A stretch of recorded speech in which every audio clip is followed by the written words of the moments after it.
Ciao ragazzi e benvenuti in questo nuovo video. Io sono Manuel Cosimo Muia e oggi voglio portarvi la mia esperienza di guida all'interno di uno dei simulatori di Formula 1 più realistici di sempre. Sì, perché VRS Simulatori ha creato una vera e propria monoposto di Formula 1 in scala 1:1. Quando la vidi pensai, Manuel, non puoi non provarla. Quando toccò il mio turno, il titolare di VRS Simulatori, Simone Gentile, staccò il volante per farmi immergere all'interno dell'abitacolo. Mi sentii completamente avvolto dal sedile. Scoprì subito che la monoposto si muoveva in avanti, indietro, a destra e a sinistra. Wow, pensai.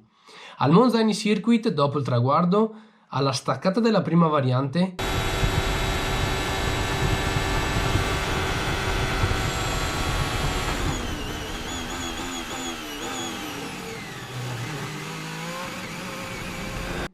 giù tutto il freno, le sospensioni mi fecero andare quasi sotto il volante. Pazzesco, pensai.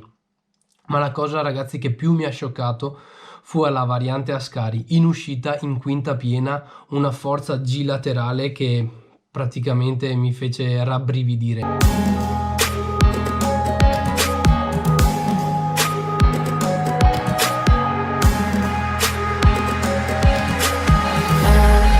Flying high, you know how I feel.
Se siete interessati, in descrizione vi lascio il link del sito internet di VRS Simulatori e nei commenti, per piacere, fatemi sapere se questo video vi è piaciuto, se questo simulatore di guida di Formula 1 vi ha lasciato stupiti e, perché no, lasciate un bel like, iscrivetevi al canale e condividete il video con chi come voi ha la passione per il motorsport.